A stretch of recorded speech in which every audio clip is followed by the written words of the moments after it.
try and agree on a set of recommendations to propose to the United Nations, ably played by your two judges up here. Including your recommendation sheet, you have some guidelines in there. So again, you want to share with each other. You don't have to sit in these chairs. You can get up and move about. You can use the whiteboard up there. Everybody needs to participate, so you're involved in us looking at you as a team and as individuals. Look at short-term versus long-term impacts. I mean, we can do something short-term, but what's the long-term thing, Bruce? You want to look at the variety of mix you have in there.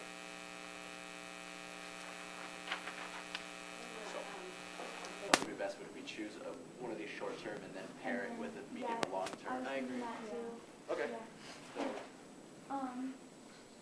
So I guess as far as short-term goes, it would be choosing between either to increase UN peacekeepers or diplomatic pressure. Because I think UN peacekeepers, although it's more expensive, is more guaranteed to be effective. Go. And we. Which would be $50 million.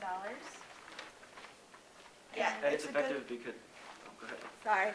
It's a good immediate action because like we need to just get in there first, and then once we are able to stop some of the violence, then Go in the long. yeah. Plus our enthusiasm over it may influence other countries to also become involved. And on the note of getting other countries involved, we also propose that we should increase the diplomatic pressure on the Congo through the UN's member states, and so that their government will be called upon to end impunity, because this will stop and hopefully stop soldiers from committing violent acts with no reprimand for them, which is actually a rather medium-term solution, because if you end the perception that a soldier can do anything he wants with no punishment, he'll be less likely to commit violations of human rights. Well, sorry. Alright. Our third recommendation is to increase the aid to the women who are beginning small farming. And this would not only help them to become independent, but it creates sort of a self-efficient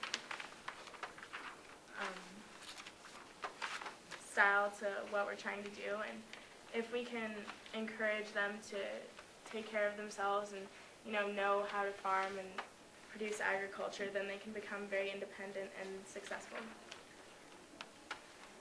Our fourth policy recommendation is to research and development programs to harness energy from gases in Lake Karibu as an alternative energy source.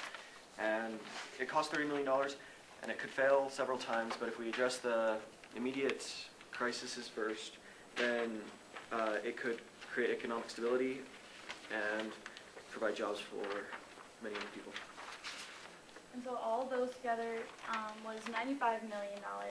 And then with the last $5 million, we decided to start a children's fund for like the children's soldiers there. Kind of an advocacy program to help with the emotions and things that's happened to them over the course of their lives. And help raise awareness so it will continue on in further generations. And maybe more organizations would like to contribute to that fund as we raise awareness towards their problems.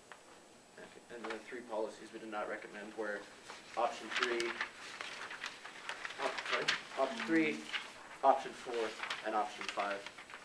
Option 3 was to offer incentives to rebels who agree to stop fighting. The reasons we do not recommend this policy is because the rebels who have pledged to stop fighting, they have been fighting, so they've already committed several human violations acts, and we are essentially rewarding them, and we are still giving into them and giving them things, and not really punishing them for what they've done. So essentially, no lesson is being learned for those who commit the acts, and there is no guarantee that they will continue to not fight. And we believe that using that money to train soldiers that have committed crimes is worthless, because we can use it on other funds that would actually contribute to people that need help and conflict. And the next one we chose not to use is number 4, right? Yeah. And because it would bring a bunch of aid, and they would bring a lot of medical and food supplies. But instead of just going with number 4 and having a very short-term end of famine in certain areas, we chose to use number 6, which is helping them grow their own food and learn how to sustain themselves for a longer period of time. And we didn't do number 5, which is calling the companies who buy things from Congo, because while that might help a little, it won't have as a big effect as the other things, because if they just stop like their business in Congo, then those rebel soldiers will still have a lot of supplies that they already have, and then they can also find other ways to get the money that they need. So it doesn't have a really good solution. Mm-hmm. And maybe that would increase weapon trafficking through those borders. Yeah. This concludes our presentation on our policy recommendation to the UN Council. Yeah. So, given your excellent set of recommendations,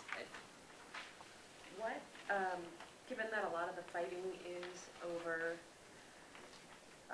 the Colton mines and control of those, and given that Goma is so overcrowded with lack of clean water and sanitation, and people from Rwanda who have come over, how does the solution that you propose sort of give the rebels an incentive or to stop fighting, and what if they don't accept the peacekeepers?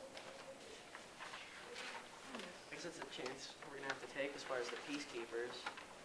But as far as getting them to stop fighting, I think a lot of what is going to help is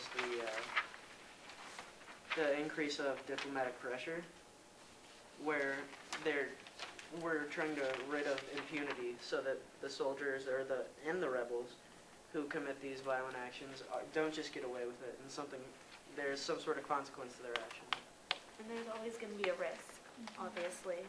And if we just kind of agree to, if we use the incentives to help the soldiers, the rebels, that'd be kind of giving in, as opposed to stopping what they're doing. Plus, the peacekeepers can serve as like a deterrent to it. You know, if we add more support for the people as opposed to the rebels, then it can act as a deterrent to violence.